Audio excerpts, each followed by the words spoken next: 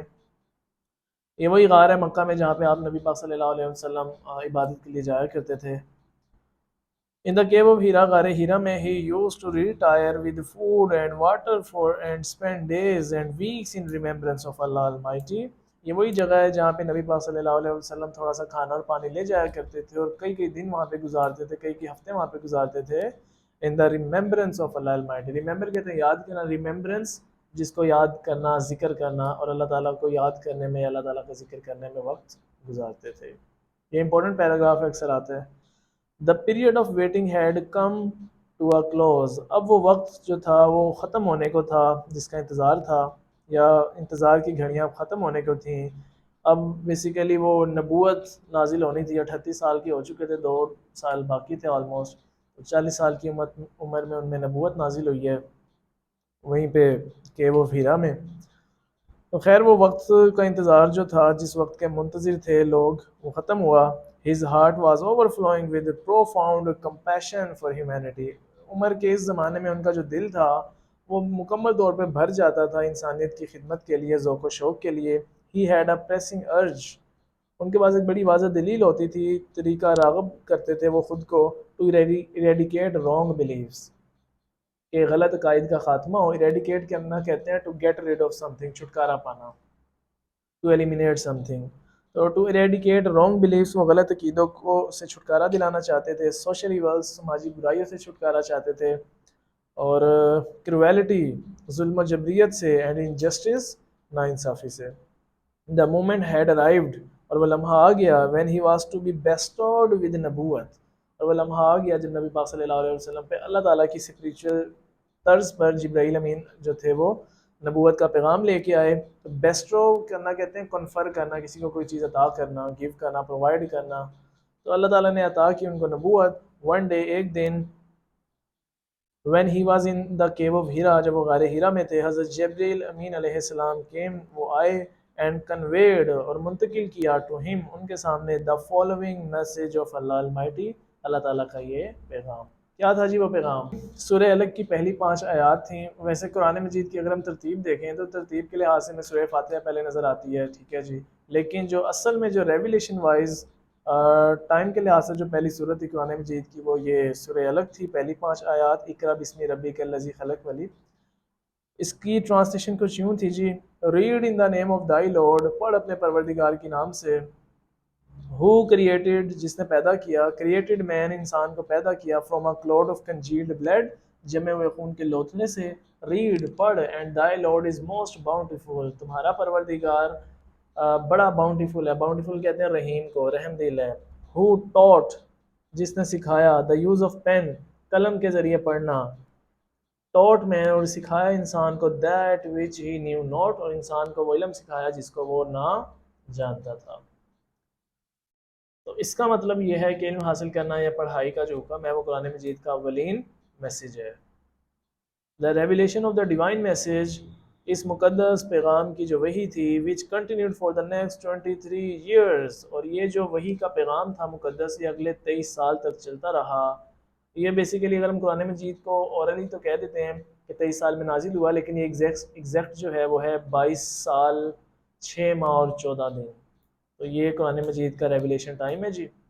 And the رسول صلی اللہ علیہ وسلم ہیڈ رائزن ٹو پروکلیم، اور نبی پاک صلی اللہ علیہ وسلم نے جاری رکھا ہے دعویٰ کرنا، oneness of Allah, it means توحید، توحید کا پیغام دیا. And the unity of mankind, اور انسانیت کو متحد کرنے کا پیغام دیتے رہے. His mission was to destroy the nexus of superstition, ان کا ایک بڑا مقصد تھا کہ وہ وہم پرستی کو ختم کریں. سپرسٹیشن کہتے ہیں وہم پرستی کو، غلط چیزوں پر عقیدہ رکھ لینا. فار ایگزامپل شیشے کے ٹوٹنے سے ڈرنا، بلی اگر کالی راستہ کاٹ دے اس سے ڈر جانا، فضول قسم کی جو پرانی رسم و رواج تھیں ان کو ہم کہتے ہیں سپرسٹیشنز. تو یہ ان جہالت کو ختم کرنا چاہتے تھے، اینڈ ڈس بلیف اور بے عقیدگی کو ختم کرنا چاہتے تھے. Set up a noble conception of life, اور زندگی کے ایک مقدس نظریے کو بتانا چاہتے تھے. And lead mankind to the light of faith and divine bliss, اور انسانیت کو ایک باہدایت اور نور والی مقدس زندگی کی طرف لانا چاہتے تھے. since this belief was threatening their dominance in the society. اگرچہ یہ جو عقیدہ تھا یہ تھریٹ کر رہا تھا، یہ خطرہ تھا اس مکہ کے اندر سوسائٹی میں، جو ایمرجنگ اسلام تھا وہ پرانے مذہب کے لیے خطرہ تھا. دا پیگن عربس، جو عرب کے لوگ تھے پرانے، started to mount pressure on the رسول، انہوں نے نبی پاک پہ پریشر ڈالنا شروع کر دیا. اینڈ his followers، اور آپ وسلم کے پیروکار پر پریشر دباؤ ڈالنا شروع کر دیا. they wanted them to renounce their cause and take to idol worshipping، اور یہ لوگ چاہتے تھے کہ لوگ اپنے پرانے مذہب کی طرف واپس آئیں اور بتوں کی پوجا کریں. تو پیور اسلام سے پہلے جو عرب کا جو میجر ریلیجن تھا وہ کون سا تھا؟ بت پرستی تھا. آئیڈلٹیریس تھے نا یہ لوگ. اولڈسٹ ریلیجن جو ہے وہ ہندوازم ہے، لیکن اسلام سے پہلے جو عربوں کا میجورٹی ریلیجن تھا وہ یہی تھا جی. بت رکھے ہوتے تھے انہوں نے، لت، عزا، اس طرح کے، انہوں نے ایون کہ خانہ کعبہ کے اندر انہوں نے بت رکھے ہوتے تھے. ٹھیک ہے جی. تو آن ون اوکیجن، ایک موقع پر، دے سینٹ اے ڈیلیگیشن، انہوں نے ایک وفد بھیجا، ٹو دا رسول صلی اللہ علیہ وسلم، کائنڈ اینڈ کیئرنگ انکل. تو ایک دفعہ انہوں نے وفد بھیجا نبی پاک صلی اللہ علیہ وسلم کے چچا کے ہاتھ، ابو طالب. تو یہ ابو طالب وہی چچا ہیں جن کے ذمے حضرت عبد المطلب نے، دادا جان نے نبی پاک صلی اللہ علیہ وسلم کی ذمہ داری سونپی تھی. ٹھیک ہے جی. ان کی والدہ کی وفات کے بعد اور حلیمہ سعدیہ سے علیحدگی کے بعد. ٹھیک ہے جی. تو اس بات پہ ابو لہب کی بیوی کا تھوڑا سا وہ بدزن بھی ہوئی تھی کہ محمد صلی اللہ علیہ وسلم جو ہیں وہ ابو لہب کو دیے جاتے. they told him to restrain the رسول، اور ابو طالب نے کافی ساتھ بھی دیا نبی پاک صلی اللہ علیہ وسلم کا. they told him to restrain the رسول صلی اللہ علیہ وسلم from preaching اللہ، انہوں نے بتایا to restrain the رسول کہ وہ نبی پاک کو روکیں from preaching Allah Almighty's message، اللہ تعالیٰ کے اس مقدس پیغام کو آگے پریچ کرنے سے، تبلیغ کرنے سے، اور face their enmity، یا پھر دوسرا آپشن یہ دیا کہ یا پھر آپ عرب کی دشمنی بھگتیں. finding himself in a dilemma، تو ایک بڑی مشکل کشمکش میں ڈال دیا. he sent for his nephew، انہوں نے اپنے بھتیجے کے لیے بھیجا. and explained to him the situation، اور ان کو ساری حالت بتائی. the رسول صلی اللہ علیہ وسلم responded with these memorable words، لہٰذا اس موقع پر نبی پاک صلی اللہ علیہ وسلم نے ایک بڑے اچھے الفاظ میں جواب دیا، یادگار الفاظ میں جواب دیا. my dear uncle، میرے پیارے چچا، if they put the sun in my right hand، اگر یہ میرے رائٹ ہینڈ پہ سیدھے ہاتھ میں سورج رکھ دیں، and the moon in my left، اور میرے الٹے ہاتھ میں چاند رکھ دیں، even then I shall not abandon the proclamation of the oneness of Allah، تو اس صورت میں بھی میں توحید کو، اللہ تعالیٰ کی وحدانیت کا پیغام پہنچانا نہیں ترک کروں گا. abandon کہتے ہیں جی گیو اپ کرنا، کسے کہتے ہیں؟ گیو اپ مطلب ترک کر دینا. تو بڑے اچھے الفاظ تھے جی یہ. دا رسول صلی اللہ علیہ وسلم انکل واز سو امپریسڈ، تو چچا بجائے ان کو روکنے کے اتنے زیادہ متاثر ہو گئے with his nephews firm determination, اپنے بھتیجے کے سخت پختہ عقیدے سے، دیٹ ہی ریپلائڈ، کہ آگے سے چچا نے بھی جواب دیا، سن آف مائی بردر، میرے بھائی کے بیٹے، بھتیجا بھائی کا بیٹا ہوا. سن آف مائی بردر، میرے بھائی کے بیٹے، گو دا وے، جاؤ اپنے راستے پہ، نن ول ڈیئر ٹچ تھی، اب تمہیں کوئی بھی نہیں چھوئے گا، کوئی بھی تکلیف نہیں دے گا. I shall never forsake thee، ٹھیک ہے، میں اس کو نہیں بھولوں گا، برداشت نہیں کروں گا، نہیں روکوں گا. And the رسول صلی اللہ علیہ وسلم did go the way Allah Almighty had chosen for him، chosen for mankind، اور نبی پاک صلی اللہ علیہ وسلم اس راستے پہ چلے گئے جس راستے کا انتخاب اللہ تعالیٰ نے انسانیت کے لیے کیا تھا. ظاہر ہے صراط مستقیم کا راستہ. imbued with divine guidance and firm resolve، the رسول صلی اللہ علیہ وسلم encountered all the challenges with grace and dignity، مقدس رہنمائی کو ساتھ لے کر اور فرم ریزولو پختہ عقیدے کو لے کر دا رسول صلی اللہ علیہ وسلم انکاؤنٹرڈ، نبی پاک صلی اللہ علیہ وسلم نے سامنا کیا آل دا چیلنجز، تمام مشکلات کا، ود گریس اینڈ ڈگنیٹی، مکمل عظمت اور شان و شوکت کے ساتھ. ان نو ٹائم، تقریباً تھوڑے سے وقت میں، ہی ایلیویٹڈ، انہوں نے اٹھا لیا، پک کر لیا. ایلیویٹ کرنا کسے کہتے ہیں جی؟ لفٹ کرنے کو. He elevated man to the highest possible level, ان کو بلند ترین درجے کے ممکنہ بلند ترین درجے تک لے گئے انسانیت کو، in both spiritual and ورڈلی domains, روحانی طور پر بھی اور الفاظی طور پر بھی، دنیاوی طور پر بھی. Sorry. He was also a driving force behind Arab conquest. آپ صلی اللہ علیہ وسلم کا پھر ایک رول یہ بھی ہے کہ وہ فتوحات عرب کے پیچھے بھی ایک بڑی ڈرائیونگ چلانے والی فورس کے طور پر کام کر رہے تھے. which have created an everlasting impression on human history. یہ بات سننے والی ہے جس نے پوری انسانی تاریخ میں بہت زیادہ ایور لاسٹنگ، ہمیشہ رہنے والا تاثر چھوڑا. نبی پاک صلی اللہ علیہ وسلم جتنے بھی غزوات آئے تھے یا جو فتوحات آئی تھیں ان میں بھی لیڈنگ رول پلے کر رہے تھے. فار ایگزامپل نبی پاک صلی اللہ علیہ وسلم نے اپنی مدنی زندگی میں کافی زیادہ غزوات کو ون کیا ہے. ٹھیک ہے جی. غزوہ ابوا ہوا ہے، بدر ہوا ہے، احد ہوا ہے، رجی ہوا ہے، پھر آپ کے بعد احزاب جس کو آپ خندق کہتے ہیں وہ ہوا ہے. ٹھیک ہے جی. پھر حنین ہوا ہے، 6 ہجری میں آپ کی صلح حدیبیہ ہوئی ہے. ٹھیک ہے جی. پھر موتا ہوئی ہے، پھر حنین ہوئی ہے. اسی طریقے سے پھر لاسٹ پہ تبوک ہوا ہے، جو بغیر لڑے ہم جیتے ہیں، اور لاسٹ پہ خطبہ حجۃ الوداع ہوا ہے. تو 8 ہجری میں مکہ فتح ہوا ہے. مکہ فتح کرنے سے پہلے مدینہ میں رہ رہے تھے، آخری جو 10 سال رہے ہیں مدنی زندگی میں، تو وہ مکہ واپس فتح کرنے تک 8 سال لگے، اور ان 8 سالوں میں ڈفرینٹ فائٹس ہوئی ہیں، کچھ جیتے بھی ہیں کچھ ہارے بھی ہیں. فار ایگزامپل بدر ہم جیتے تھے، احد ہم ہارے تھے. ٹھیک ہے جی. پھر اس طریقے سے خندق ہم جیتے تھے، تبوک ہم بغیر لڑے جیتے. تو نبی پاک صلی اللہ علیہ وسلم کا رول تو تھا فائٹ میں بھی، عرب کی کنکیسٹ کرنے میں، فتح کرنے میں. تو اگر ہم ان ساری غزوات کی ہسٹری کو بھی دیکھیں تو ہمیں پتہ لگتا ہے کہ وہ جو اسٹریٹجی تھی وار کی، جنگ کی، ٹھیک ہے جی، تو اس میں نبی پاک صلی اللہ علیہ وسلم کا جو رول ہے، اس رول نے بڑے ایور لاسٹنگ امپریشن چھوڑے ہیں جی. نو ونڈر، اس میں کوئی حیرانگی کی بات نہیں ہے. He is universally acknowledged as the most influential figure in the history. یعنی کہ بے شک، نو ونڈر سے مراد ہے بے شک، آج پوری دنیا یہ بات ایکنالج کرتی ہے، ایکسیپٹ کرتی ہے. ایکنالج کرتی ہے جی، ایکسیپٹ کرتی ہے جی. کس بات کو؟ As the most influential figure. Influence سے ورڈ نکلے انفلوئنشیل، کہ نبی پاک صلی اللہ علیہ وسلم کی جو زندگی ہے وہ سب سے زیادہ با اثر زندگی ہے، با اثر ان کی شخصیت ہے ان ہسٹری پوری تاریخ میں. ہے کہ نہیں ہے جی؟ In the words of Michael Hart, a great historian, یہ ایک تاریخ دان گزرا ہے، تاریخ گو گزرا ہے بندہ، مائیکل ہارٹ. اس نے نبی پاک کے بارے میں کیا کہا ہے؟ محمد صلی اللہ علیہ وسلم ہاؤ ایور، تاہم was responsible for both the theology of Islam. نبی پاک صلی اللہ علیہ وسلم ذمہ دار ہیں اسلامی نظریے کے بھی، and its main ethical and moral principle, اور اس کے اخلاقی اصولوں کے بھی. اسلام میں جتنے بھی ایتھکس دیے گئے ہیں، اخلاقیات دیے گئے ہیں مسلمانوں کو یا نان مسلمس کو، منورٹیز کو، سب کو، خواتین کو، مردوں کو، بچوں کو، بوڑھوں کو، جتنے بھی ایتھیکل پرنسپل دیے ہیں اسلام نے، وہ اس کا کریڈٹ نبی پاک کو جاتا ہے. ان ایڈیشن ہی پلیڈ، مزید یہ کہ ہی پلیڈ اے کی رول، اب یہ وہ مائیکل ہارٹ ہی کہہ رہے ہیں کہ ہی پلیڈ اے کی رول، انہوں نے بڑا کلیدی کردار ادا کیا ان پروسیلٹائزنگ دا نیو فیتھ، ایک نئے مذہب کو منوانے کے لیے. تو آپ کو نہیں لگتا کہ یہ بہت بڑا چیلنج تھا نبی پاک کے لیے کہ وہ لوگ جو کئی سالوں سے بتوں کی پوجا کر رہے تھے، اسی مکہ کی سرزمین میں رہ کے اسلام کو پھیلانا، پھر اللہ تعالیٰ کے حکم سے مکہ سے پھر مدینہ جانا صحابہ کو لے کے، پھر مدینہ سے واپس آنا مکہ کو فتح کرنا، خود اسلام کو ہر طرف پھیلانا، اینڈ دین آخری پیغام حجۃ الوداع 10 ہجری میں دے کے 11 ہجری میں وصال پانا. اور اس کے بعد بھی، وفات کے بعد بھی، اپنے جتنے خلفائے راشدین گزرے ہیں ان کو بھی اس طرح سے اپنے ہی راستے پہ چلانا، اور جتنے ایتھکس اسلام نے ان کو سکھائے تھے انہی ایتھکس کو آگے لے کے چلانا، اور آج 1400 سال گزرنے کے باوجود بھی ان پرنسپل کو آج تک قائم رکھوانا، اس کا کریڈٹ کس کو جاتا ہے؟ نبی پاک صلی اللہ علیہ وسلم کو جاتا ہے.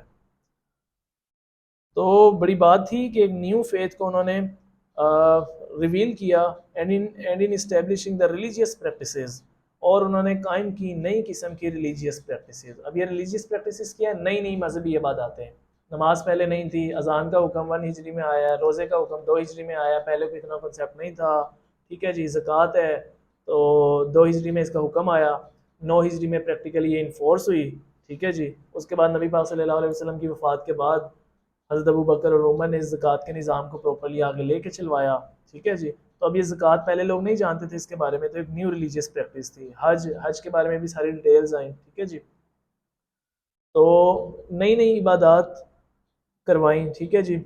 ان fact as the driving force behind the Arab conquest, در حقیقت فتوحات مکہ یا فتوحات عرب کے پیچھے ایک ابھرتی ہوئی طاقت نبی پاک تھے. ہی میں will rank as the most influential political leader of all time.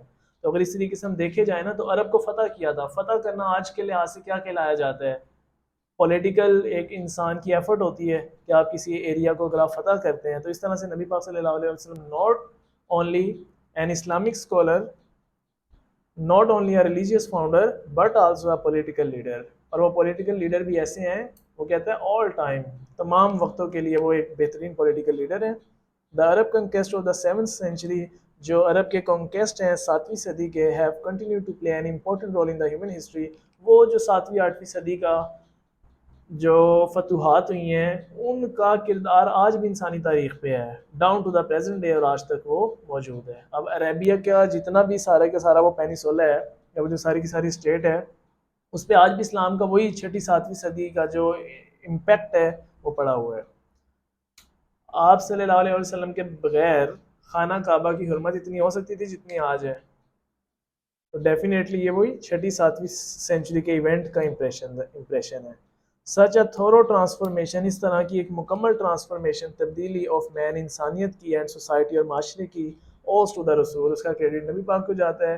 Deep faith in Allah almighty, ان کا اللہ پاک میں مکمل یقین تھا. To his love for humanity, ان کے دل میں انسانیت کے لیے محبت تھی. And to the nobility of his character, اور ان کے کردار کی عظمت تھی. انڈیڈ، بے شک، his life is a perfect model to follow, ان کی زندگی ایک مکمل نمونہ ہے فالو کرنے کے لیے، عمل کرنے کے لیے. ان رپلائی ٹو اے کوسچن، ایک سوال کے جواب میں، about the life of the رسول، نبی پاک صلی اللہ علیہ وسلم کی زندگی کے بارے میں، حضرت عائشہ سیڈ، حضرت عائشہ نے فرمایا، his morals and character are an embodiment of the holy Quran, آپ صلی اللہ علیہ وسلم کا جو اخلاق ہے اور کردار ہے وہ قرآن مجید کا عملی نمونہ ہے. The final word about the savior of mankind goes to the holy Quran. قرآن مجید میں نبی پاک کے بارے میں یا انسانیت کے محافظ کے بارے میں کچھ الفاظ اس طرح سے بھی ہیں. او نبی، اے نبی، surely یقیناً، we have sent you as a witness، ہم نے تمہیں گواہ بنا کے بھیجا، and as a bearer of good news، اور کہ تم لوگوں کو بشارت دو، and as a warner، اور تمہیں تنبیہ کرنے والے کے طور پر بنا کے بھی بھیجا، and as one inviting to Allah by his permission، and as a light giving torch، اور ساتھ ساتھ ہم نے اللہ تعالیٰ کے پیغام کی دعوت دینے کے لیے بھیجا، and so a light giving torch، اور ایک ہدایت والی روشنی کے طور پر بھی تمہیں بھیجا. تو یہ تھا جی اس کا دا سیویئر آف مین کائنڈ کا پورا اوریجنل ٹیکسٹ.